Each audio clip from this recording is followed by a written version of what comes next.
Let the sun shine. Let the sun shine. Let the sun shine. Hey, how you guys doing tonight? What's happening? Charlie, how you doing, man? Hey, Charlie, how's it going, my friend? I'm good.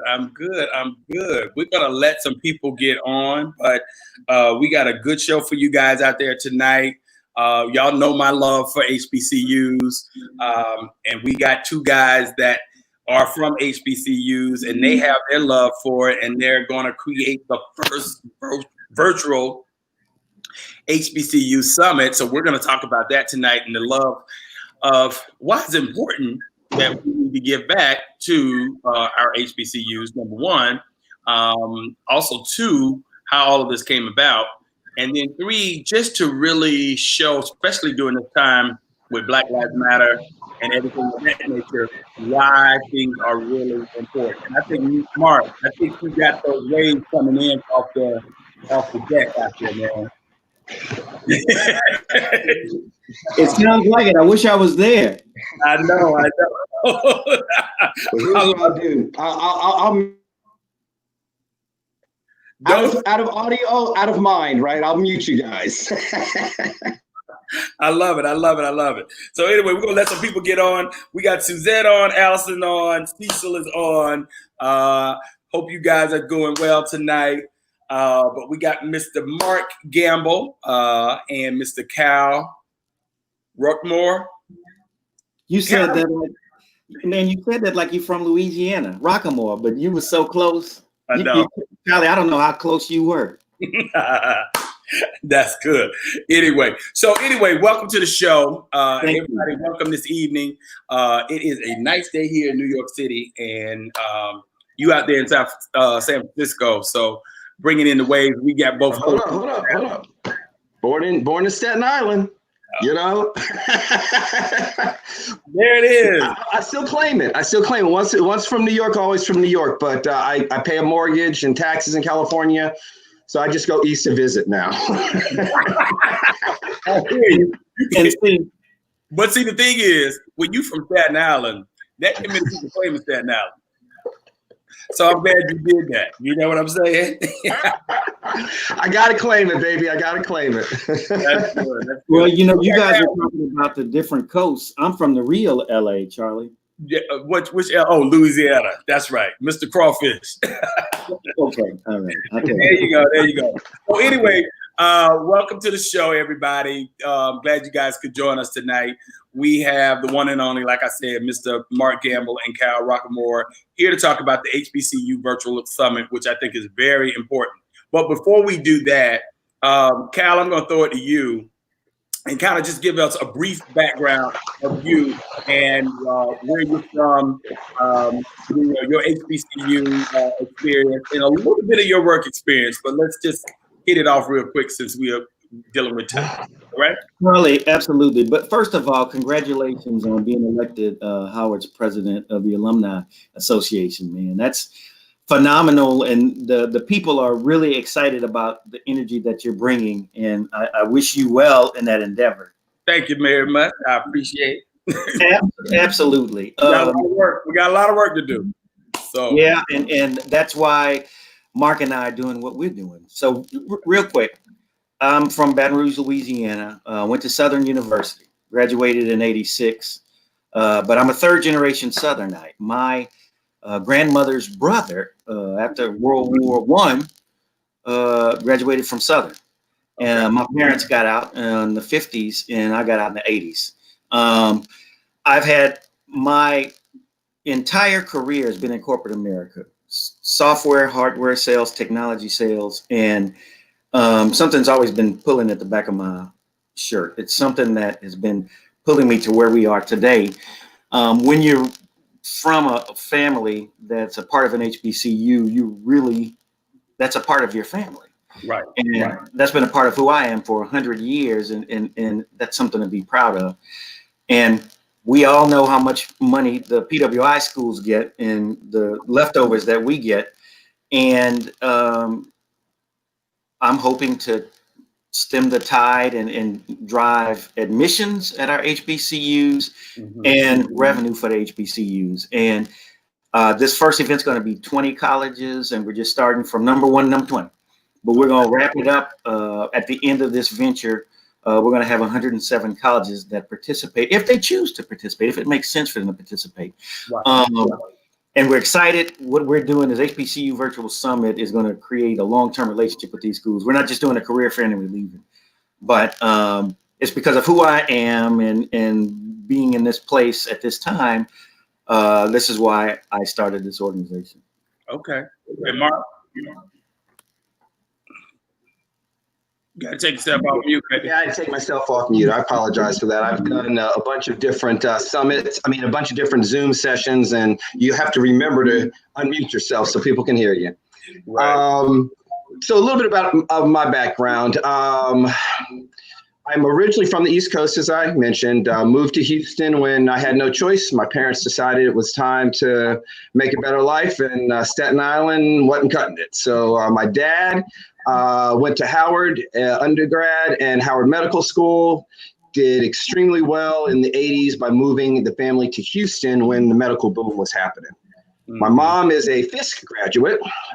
I myself went to Howard, my brother went to Howard, my sister went to Spelman. So it's in the family, and you gotta love the family, and good, bad, or indifferent. There are challenges in every family, and HBCUs have a ton of challenges. Right. I moved out to the Bay Area in the late 90s during the .com explosion. Mm-hmm. A buddy of mine said, hey, if you can fog a mirror and write a business plan, you can raise 7 figures. We raised 8. And we moved out here. We started some stuff with some interesting things. As a matter of fact, it was pre-Siri. We actually had some technology that you could talk to your email inbox and exchange communication with just your voice back in the early 2000s. And sold parts of that technology engine off and decided it was cooler out here in the Bay than the heat in Houston, and decided to plant a flag, and been out here for 20 years and have played very, very aggressively in the Silicon Valley tech space from all aspects, investment to rolling out strategies and implementing strategies. Brings us around to kind of today. I am a managing partner at a digital media agency here in the Bay Area, and we partner with all the big boys, the Facebooks, the Googles, the Amazons of the world, and we bring their technology stacks to the commercial marketplace. So we kind of build out different solutions and strategies and resources and help implement and roll them out for businesses. Okay. Around the beginning of the year, we were working on a project with some of these top tech leaders, and it was to bring an aspect of a virtual aspect to in-person conferences, so that there is an overlay to an in-person conference. When some folks fly to Vegas, they want to be able to kind of extend with mobile and everything else that experience. COVID hits and everybody pivots. Right. I heard Brian Williams on your session the other day, and that's the word of 2020. It is. Pivot. That's it. There you go. Hey, look, that's all you're gonna do. If you want to survive, you better pivot. You better pivot. That's it. At the end of the day, pivot. Don't travel. Don't pick up 2 feet. That's true. So I'm excited for you guys, and I know at Howard we've been on, and as soon as I got elected, I've been on the ground running admissions. Everybody's trying to figure out what they're going to do for their reopening plan. Every state is different. Every college is different. And I think Howard came up with their 26-page reopening plan, which I thought was very well thought out and very reasonable and practical based on what we're facing. And the numbers are definitely changing based on the fact that you have the numbers going up and stuff of that nature. So with that being said, I want to know, how did y'all two meet? And who came up with the idea of the Let me answer that, Kyle. Let me answer that. I gotta watch the way he answers this now. Where's the kill switch? I know. So actually, his wife is a HBCU graduate from Howard as well, and I grew up with his wife. And his wife, I've known his wife since 5th grade, and his wife and my wife share the exact same birthday, and they are peas in a pod. So even from California, my wife flies out every year to celebrate her birthday with her sister. And Kyle married Kim, so he's late to the party. I met Kyle. Kyle's late to the party. I love it. And so let me pick it up from there. Marc reached out to me with another opportunity, and Marc and I have been working really closely together for about three months.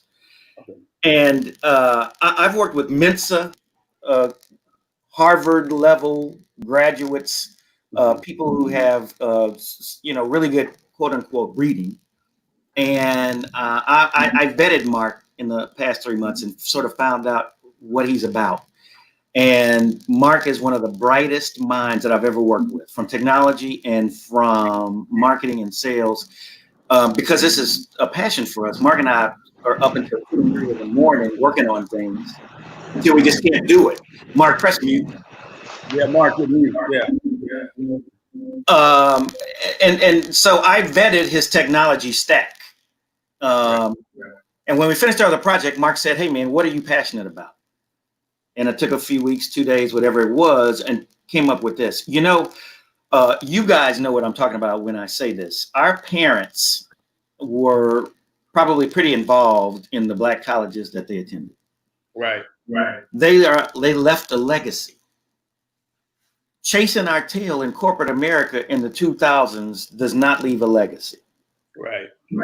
You have great coaches, great educators who have done things to help people. And when Marc sort of gave me that challenge, it was really something that compelled me to do this for HBCU. So with that, let me answer your first question. Were you guys going to have the HBCU virtual experience before COVID hit? Kyle, you should also probably mute. Were you going to have the virtual summit before COVID hit, or did this come about? Did this come before COVID, or this came when you guys were in COVID and then thought about it and came through, working with each other and said, you know what, this would be a great idea? When did that come about? It came about because of COVID, because the first project that we worked on was a conference for autism. Mm-hmm. It's the 20th year of a conference on autism that's usually held in Chicago, but they couldn't do it. So Marc's on the board with one of the executives for this autism conference, and they reached out to Marc, finding out what his business was.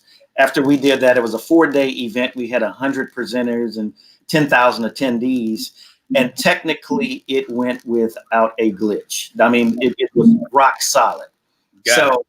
That's, we had a few hosts that had some issues that we won't talk about, but it put a whole lot of faith. My background is technology. My major was computer science, and that's something that when I was going through this process, I really understood what he had in the back office, so to speak. Right. So when is the summit going to be held, and how are you guys going to, and what are you guys, when is the summit being held, number one? And as far as planning right now with the top 20 HBCUs you've been doing, how has it been received from those universities? Incredibly. It has been an incredible relationship, because what we're trying to do is, Marc and I have this theme, fit. Right. Finding impact together.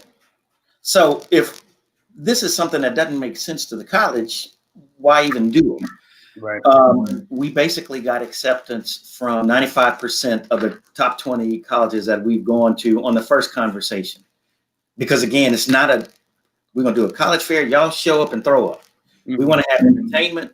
We want to have professional panels that talk about people who are in the movie industry who are HBCU graduates, people in the banking industry who are HBCU graduates, people who are with oil and gas companies who are HBCU graduates, those role models that look like us, right? So we have even had an enrollment, a VP of enrollment, want to work with us in putting together the agenda. Right. And it's just that's a beautiful thing. So as we get more and more, as we get closer to the date, the colleges are starting to get more and more excited, and we're just getting ready to start putting more firm. Again, we've been doing this for 3 weeks, man. We got a website up. Marc's team threw it up in a short period of time. And again, we just are running as hard as we can. This is phase 1. Okay. We want to make this dynamic. Right.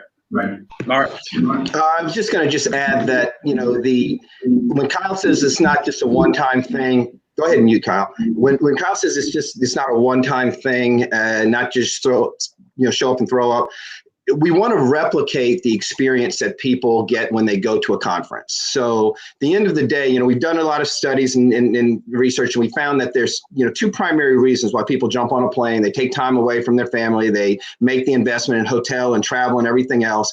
And 48% of the reason is to meet peers, right? To engage and network with folks that are running and dealing with the same situations that they're dealing with. And then the 25% of the reason is to meet the experts and the educators that can help them solve whatever problems that they're going to these conferences to get. So we think of it as a virtual experience. It's not just a bunch of Zoom sessions or webinars that we do hour after hour after hour, but instead it's just like you fly in town, check into the hotel. You've got one half the hotel separated for the conference tracks, and then the other half the hotel separated for the socializations. And so if your session that you're interested in starts at 11 and the next one doesn't start until 3, you can go and network and engage and interact with other attendees and other families and other students and professional service providers and college admissions folks in just the same way that we're doing now. This is a small group video session. And if we have a bunch of these little breakout sessions that are ongoing, that gives that holistic experience in today's COVID shelter in place driven world. And that's kind of the aspect of it. The value prop that Kyle mentioned with regards to the revenue generation is alumni re-engagement and re-energizing them.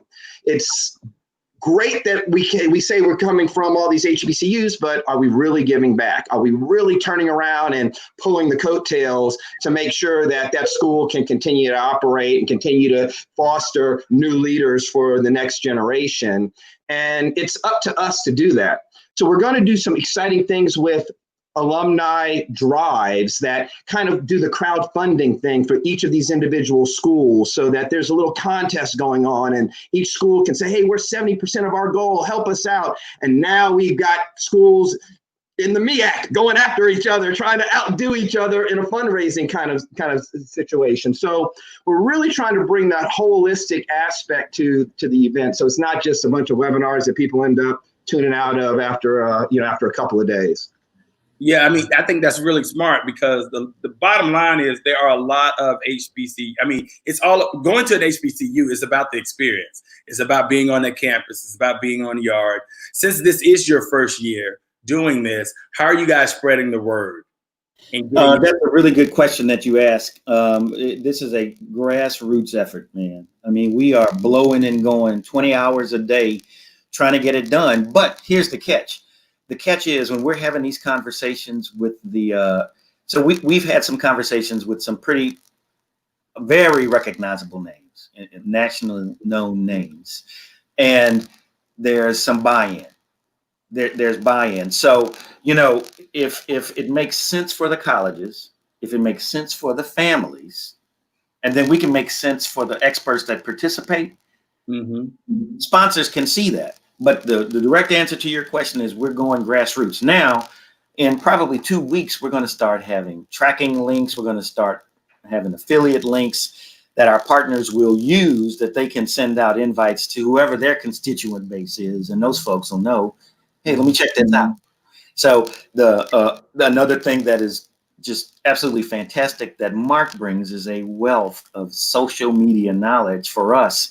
Things that we might not think about, because I'm busy trying to put together the agenda. I'm busy trying to get letters written to pitch this. Does that make sense?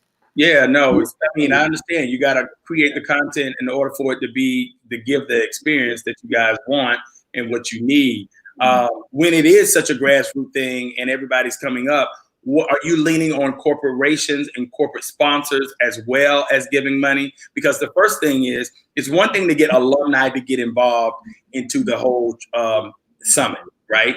And you're probably going to get more legacy people involved because of them coming from an HBCU. So you're going to have that. And usually families are looking for what can the school give them from a financial aid package. So are you leaning hard and pressing hard on corporations, especially now in this climate with Black Lives Matter, when corporations are asking, what is it that we can do for the African-American race? And a lot of them want to say, oh, well, I can give to Black Lives Matter. Well, why not give to something like this? Because education matters more than anything. And it prevents you from being on the other side, on the criminal justice side. So are you approaching corporations? And if you are they receiving it? Well, that's part of the 3-month window issue that we're working with. Mm-hmm. So to be honest, we're reaching out to corporate entities that we may have already pre-established relationships with, right?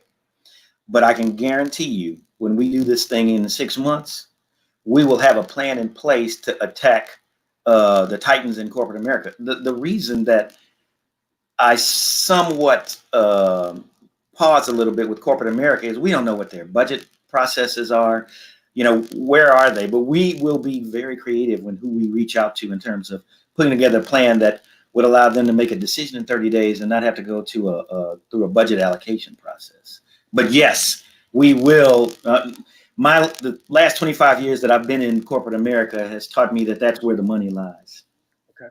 Yeah. Mark, you got anything to say? No, I mean, the reality of it is if anybody does check this out and they want to write a check quickly, with HBCUVirtualSummit.com, our contact information is there. Most definitely reach out. But we do have a very short runway. Kyle and I really have been working on this for about 4 weeks now. I mean, this was an idea that spawned about a month or less ago, and we've got a lot of road to toe in a short amount of time to do it. And any assistance that we can get is greatly appreciated. And the reality of it is the timing is applicable now. I mean, so corporate America should see that there is a value prop in what we're talking about doing. It's very altruistic, and there is an opportunity. They just have to be able to move as swiftly as we need to have them move. Otherwise, we're going to just do this from a crowdsourced, grassroots kind of approach for our version 1.0. And just like anything with technology, you didn't get your iPhone 11 when Steve first dropped it. Steve dropped iPhone 1. So that's an iterative process, and we're going to end up having to kind of emulate that as well. Well, I don't think it's anything. I mean, the concept is new by doing the virtual summit, but as far as giving money to HBCU, I don't think that is new. And the bottom line is based on the fact that all these corporations, especially D&I in the diversity and inclusion departments, are looking for ways that they can get involved and where they can drop a check. And this is the time when they're not really going through a requisition and trying to prove the point of why they should drop that check. So I do think there are opportunities for you guys to get corporate dollars and even establish, the corporate dollars, or establish a program to say, hey, you know what, we're going to start this now. And then in 2021, we're going to do this 2 times a year or 3 times a year, or whatever the case may be, because the way it seems, we're going to be in COVID we're going to be in this for at least 2 years, at least until 2022. I mean, exactly. Reality, a lot of colleges aren't even going back until January. Exactly. And shows and opportunities like what you're providing us, Charlie, definitely help get the word out. So it's truly, truly appreciated, because that's really what we need, is to just spread the word. And if somebody knows somebody who can help out, by all means, reach out. Yep. We just wrapped up a phone call with a contact at a large bank who has inroads into the D&I group at that bank. And what we 3 spoke about was timing. timing. Everything that's going on right now, let's see if we can get something. So Charlie, we do have a list of people in corporate America that we're going to go through and release one. But the reality is, Marc and I actually yesterday had a conversation that what we're going to need to do is just make sure that we deliver a rock solid technical product that delivers to the colleges what we say we're going to do. And the people that come in to present and want to position themselves as experts, we want to make sure that they have the ability to showcase their product or their services to as many people as they can. And let me just make one other point about that. So let's say that we've got someone who does SAT, ACT testing. And that person basically works with students on contracts. Their service is going to be listed on our website for 12 months. Right. Yeah. So we're not going to have just the day of the event, the 4 days that this event takes place, and then that all goes down. That's going to stay up for a year. So we're trying to give people who have the content something to win, not just a window, but a year. So the numbers, those numbers right there should make sense to people who have expertise in helping people get into colleges. And like Marc said, thanks to you for helping us get the word out of what the vehicle is we're putting in. No, thank you. Marc, this question is for you. Since you are a digital strategist, what new techniques are you using in order to reach those kids that are in high school? And also, are you targeting just juniors and seniors, or is that your target, juniors and seniors that you're going to? But are you using different techniques like TikTok and all those other social media that include you? Yep, great question. So yes, the target demographic is the rising senior, junior that is looking to go to school, go to college, and a lot of times it's the first generational college, family.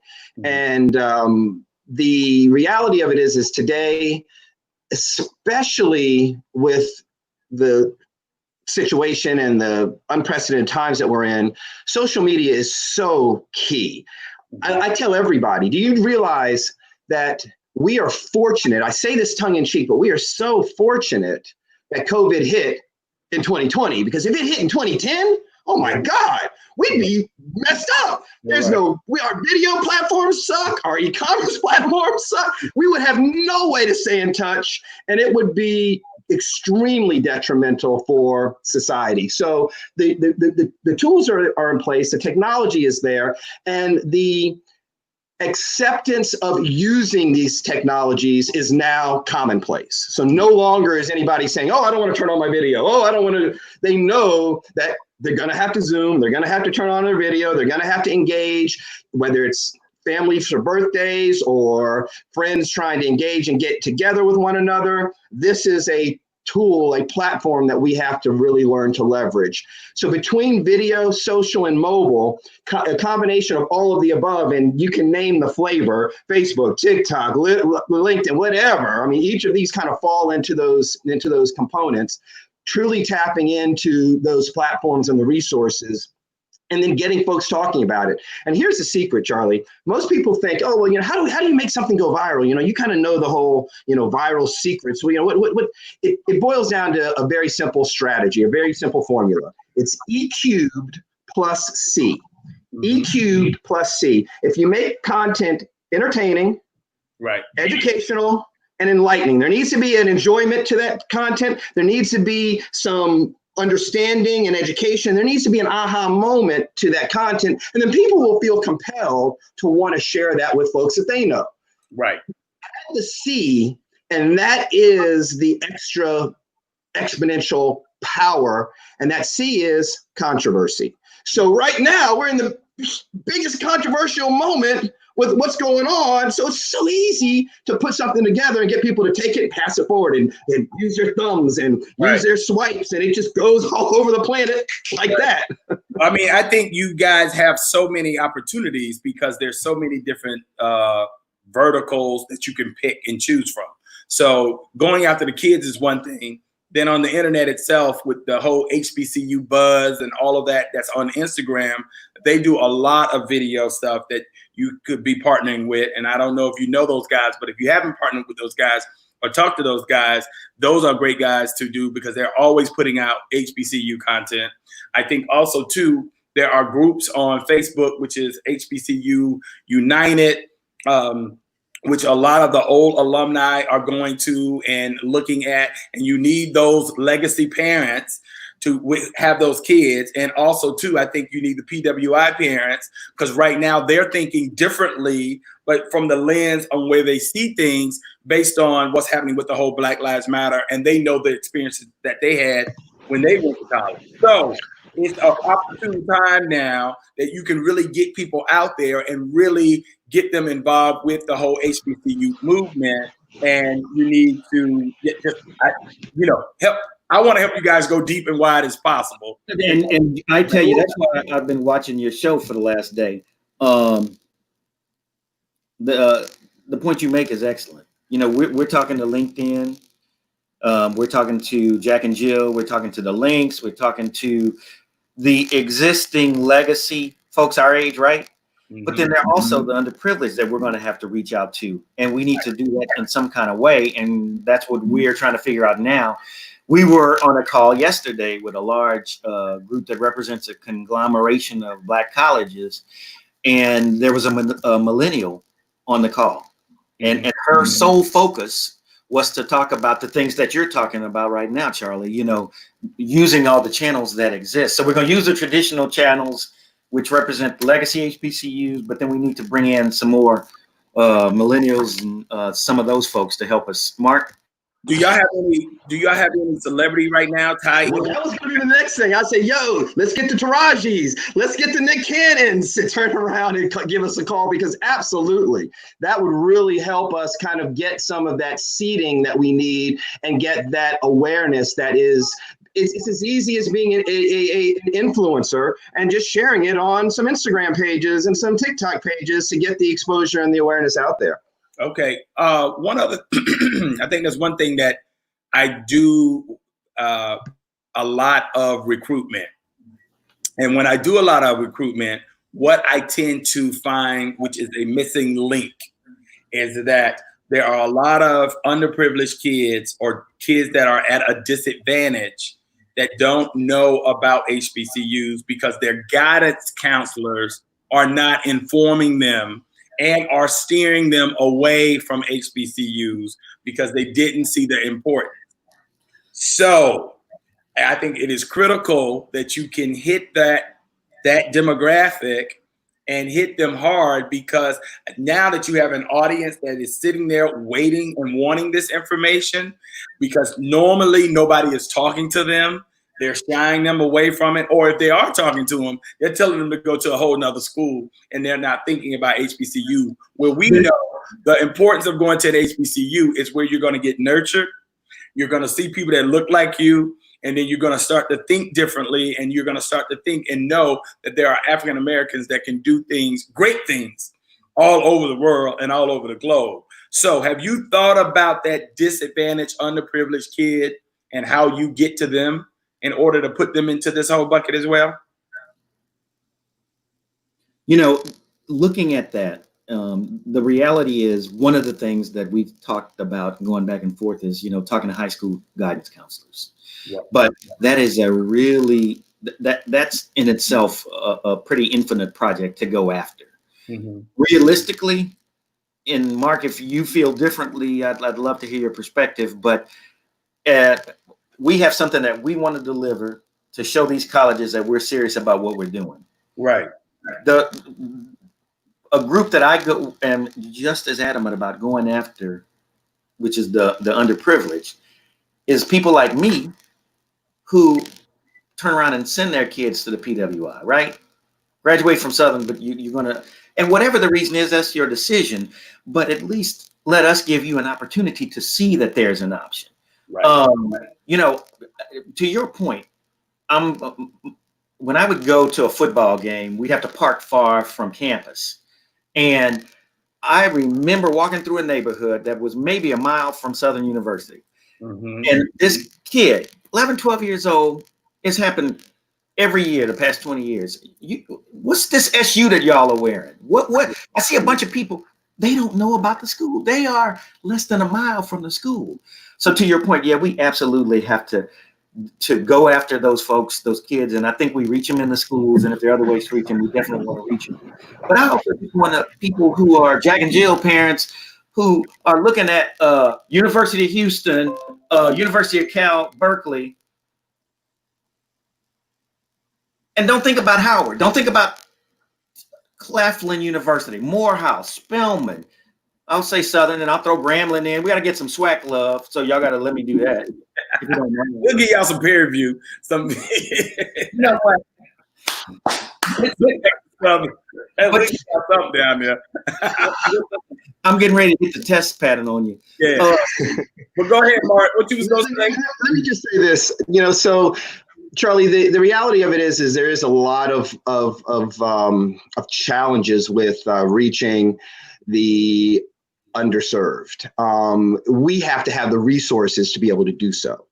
It means hardware. It means internet access. It means competency. And that's not going to happen overnight, but it does happen with those iterative steps and approaches. So if we manage version 1.0 of this rollout well and have the proof case that demonstrates this, it means more influx of resources. Now, instead of just doing a virtual summit, we can turn around and maybe gift devices to people across the country who don't have little devices, because these devices aren't that expensive when you really realize it.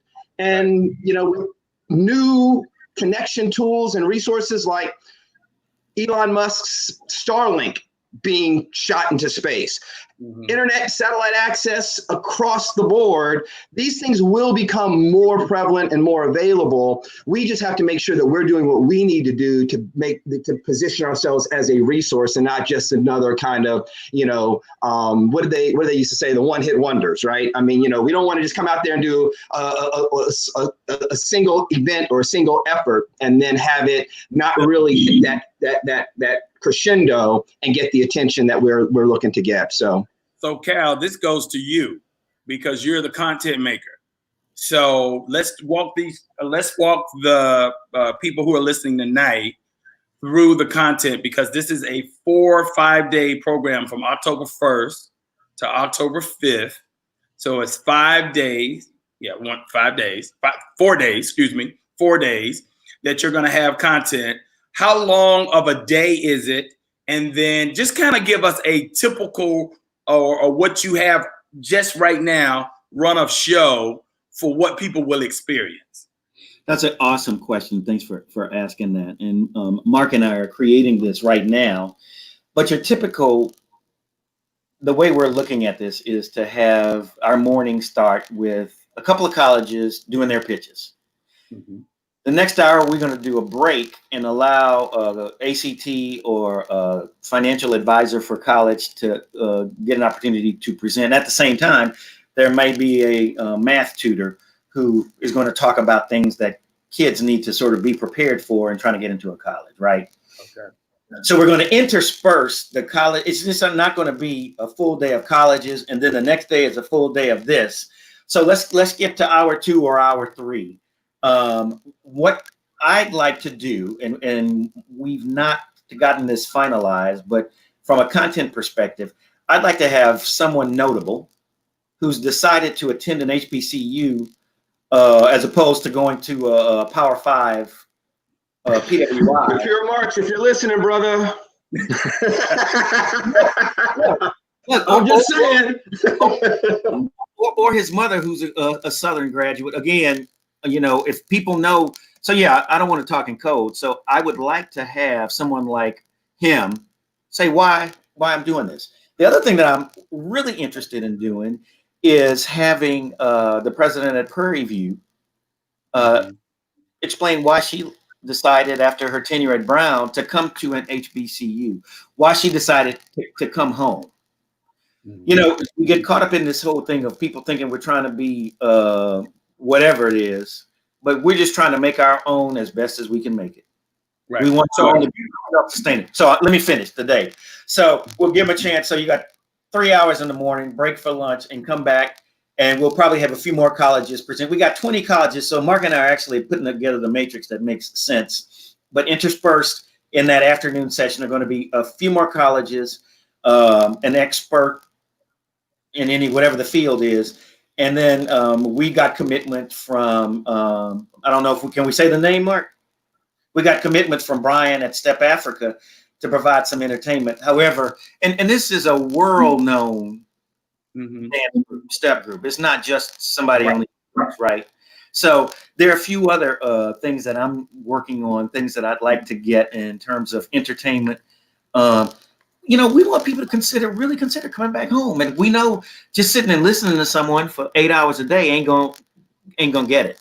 Are you going to have people talk about, because I think one thing, what limits some HBCUs, not all of them, but some, are you going to talk about the curriculum that or is that left up to the universities to talk about their particular curriculum and different programs that they offer?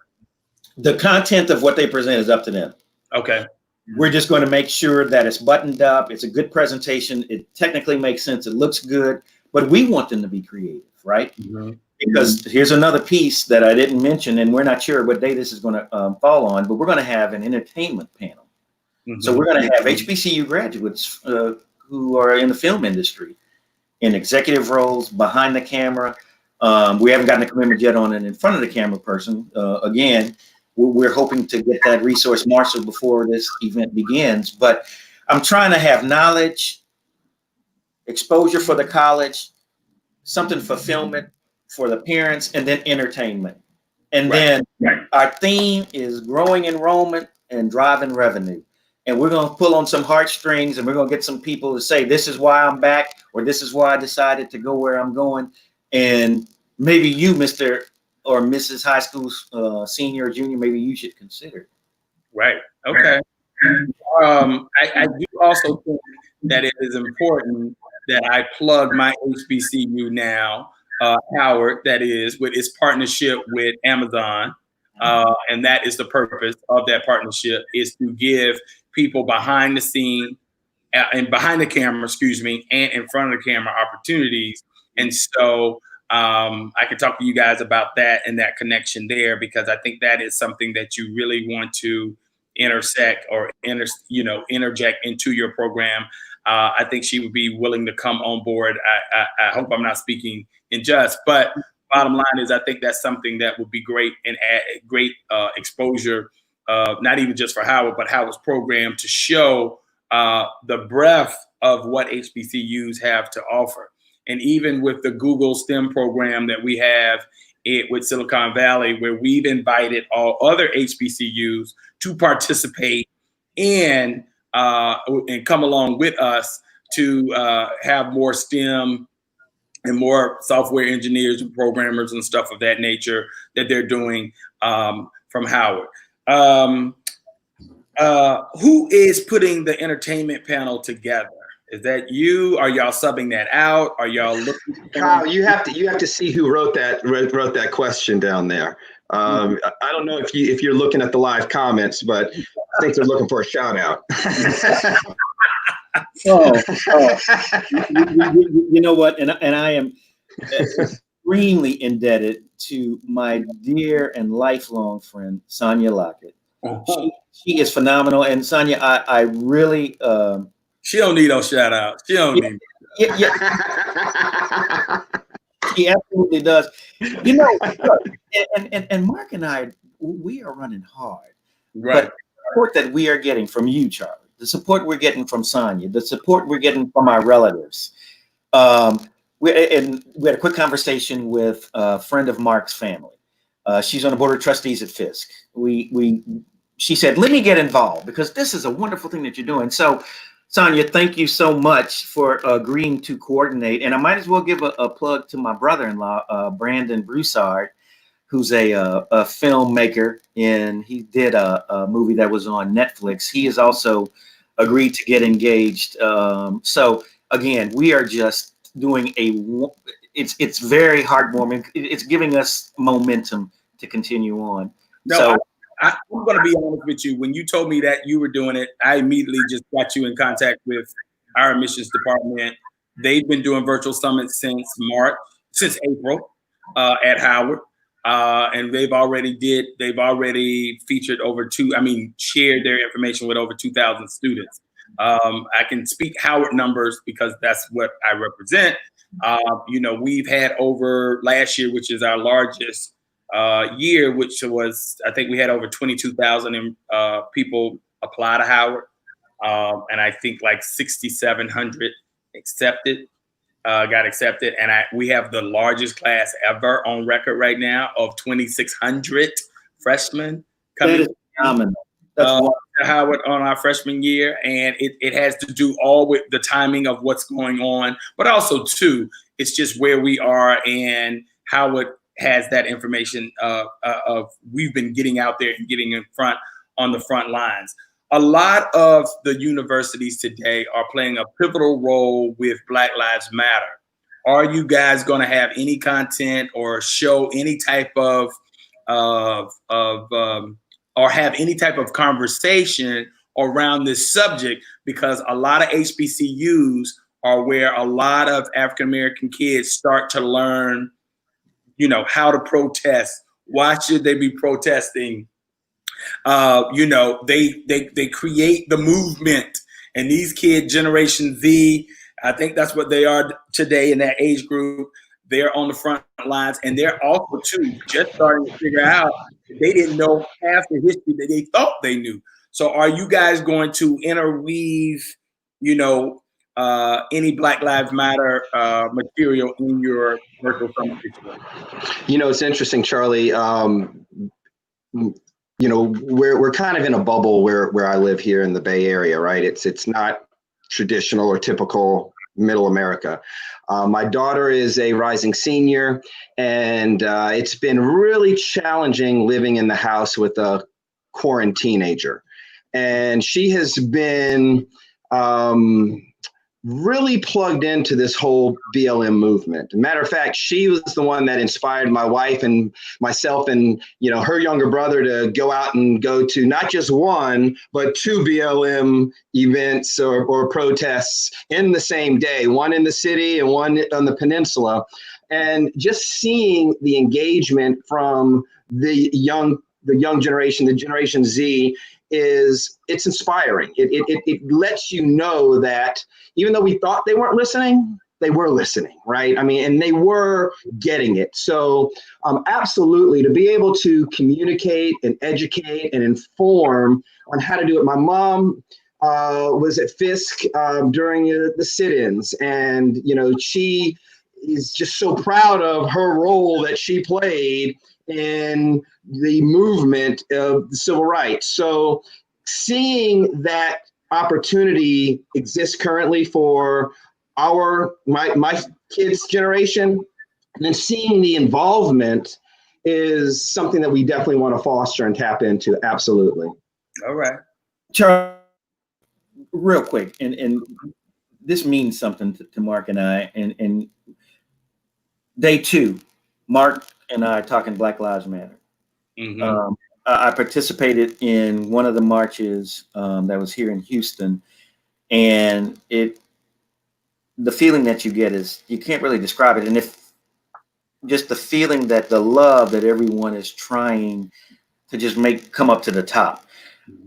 So we absolutely have thought about that. The other point that I want to make, I've got twins. One's at Hampton and the other one's at Howard. Brennan is at Howard and Lauren's at Hampton. Why would I not want to make that experience as wonderful as it could be for them?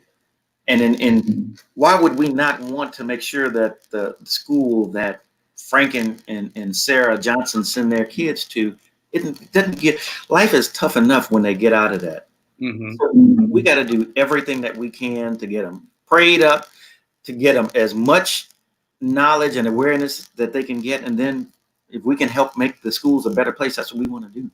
Yeah. I think if you're going to have that experience, because I remember when I came to Howard, it was spring, it was 84 degrees. I do the whole Jill Scott, 84 degrees, cumulus cloud, 84 degrees. You know, it was a beautiful spring day. And Boy, across that yard, it was, people out there protesting. There were kids in the, Blackburn break dancing and dancing. And then you had the kids, who were in class getting their education. You saw it all. So, that whole experience, I think you really have to make sure that you try to capture it all as much as you possibly can, even if it's old footage of just footage that you can get to just kind of show, this is what life was, this is where you're going today, and this is based on friendships. So whatever people that you have talking to you. How many people today have you guys signed up for the summit? Attendees? Yeah. It's not open yet. It's not open yet. No, Okay. It's not open yet. When will it be open? So hopefully by the end of the month, we should have the pre-registration page up and ready for folks to start pre-registering. Now, let me just say something about the whole registration process. The summit's going to be entirely free. To attend, it's 100% free for all of the students, their families, anybody that wants to come and consume the content, participate in the engagement opportunities.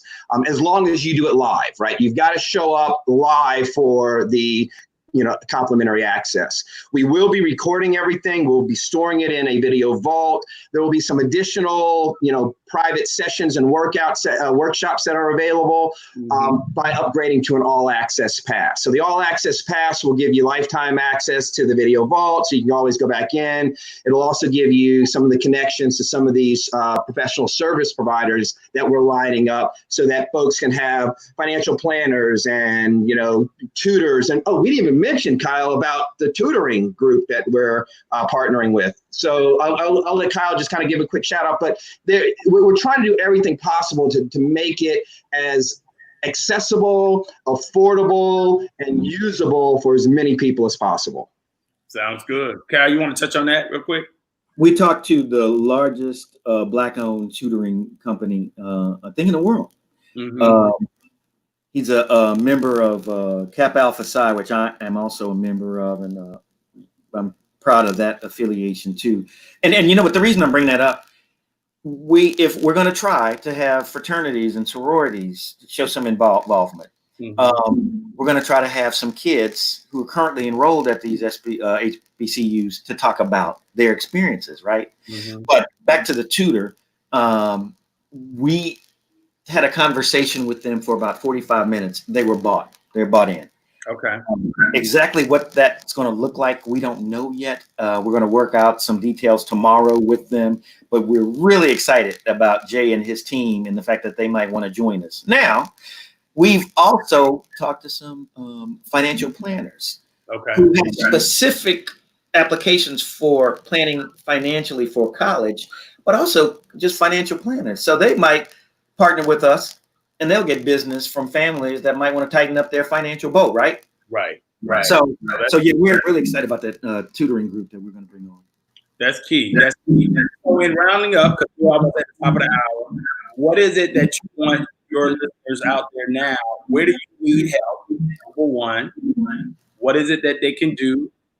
And I can definitely say I'll put your information, your contact information in the show, after the show, so people can reach out to you guys and if you need help. But what is it that you guys are looking for from corporations right now, and where do you need the most help? Marc, why don't you start? So we definitely need some assistance and some resources in line with sponsorships. So being able to help defer some of the costs, especially some of the hard costs in marketing. While, yes, we do partner with all the big boys, they still want the credit card number. So we do have to, do what we can in order to assure that we get as much penetration in as many of the markets across the world, right? They don't just have to be local, because guess what? Here's the other thing. All these colleges have realized during COVID that they had to make upgrades to their online learning portals and systems. Right. Some colleges at HBCUs, I've even heard, have invested 7 figures in upgrading their online training and course programs. Right. That means that they don't want that to go to waste when folks start coming back to school. So if you're overseas or you're unable to actually come to Howard physically, they are going to probably have an interest in communicating a way to deliver education through the virtual environment. So being able to really kind of leverage these different resources. So sponsorships, definitely. And then volunteers. I mean, if there's folks that can, just volunteer a little bit of time, I mean, there's going to be a lot of different things that we're going to be able to really kind of have to do. And it would just help to, have some manpower there to accomplish that without having to, keep Kyle away from the bed every single night. I mean, this guy doesn't sleep anymore. Cal, what do you need from your people? We need prayers. I mean, we need more than thought and prayers. Come on, Cal, let's go. What we need is a social media attack. We need a gauntlet. We need people to put this out. I'll just tell you this real quick. If you think about sporting franchises, there are 4 sporting entities. Mm-hmm. We've talked to one of the largest of those 4 major sporting entities. There's an interest there. There's a huge group that does consolidation. That they represent a bunch of colleges. They want to help. Mm-hmm. So, what Marc and I know is that when people get an opportunity to listen to our idea and they know what we're trying to do, I've got a cousin who keeps hitting me on the private chat who's saying, man, let me get involved. Let me get involved. We want people who love these schools to know what we're trying to do. And then what they need to do, everything comes together. It can be an esoteric endeavor. And we need sponsorship money. Oh, and money. We absolutely need money. Okay. All right. Well, we're going to wrap this up. I want to thank you guys for for coming on. I definitely want you guys to probably come back because I think in a couple of months, it's going to be a whole nother opportunity. People are going to be able to look at this. Like you said, you're going to have your information tightened up. At that point in time, you're going to have your program, your run of show and all of that organized together. So I want everybody to be able to see what type of experience they're going to be able to experience doing your virtual summit. It's a great opportunity. I just want to give a shout out to people who are out there listening. If you guys have any connections that you guys want me to get to these guys, let me know. You can hit me up. I'll definitely relay the information to them. That's my contribution. My contribution as president of the Howard Alumni Association. I'll try to connect you guys with Amazon and whoever else that I can connect you with in order to make your program really robust and give the kids the experience. Because as we said before in the beginning, HBCU experience is all about being on campus. That's where you feel, that's where you get the nourishment, that's where you get the support, that's where you get the love. It's all of these kids that are coming from these environments where they've been the one and the only, or one of 5, or one of 10, and then they get on these campuses and then they have to calibrate basically and say, oh my God, there's somebody else that's bad like me. I didn't know, somebody else was a homecoming king. Somebody else was a homecoming queen or class president or valedictorian, and that's the fun. Because then at that point in time, that's when you start to grow and become the individual and the person that you are, that all of us are today. And that's why we have so much love for it, because too many times we were the only one. And when you got to Howard or you got to Southern, you really realized there was a village. And so I just want to thank you guys. Charlie, I'll just say one more thing. I apologize for that. Howard Alumni Organization has really stepped up, but we absolutely are looking forward to work with the other 19 heads of the alumni organizations. We are just so appreciative that you gave us this opportunity to talk, but we're going to partner with all of the alumni associations and have them spread the word out too. So I thank you so much for giving us this opportunity. I thank you for opening up the alumni prospect base to us. And I just would ask that all of our sister HBCU schools, alumni groups, we're going to be reaching out to you soon. All right. And on that, we're going to say good night. See you guys later. Enjoy that you. coach out there, man. Thanks a lot, Charlie. Absolutely. No Charlie, My man. All right, take care. Let the sun shine. Let the sun shine. Let the sun shine. Let the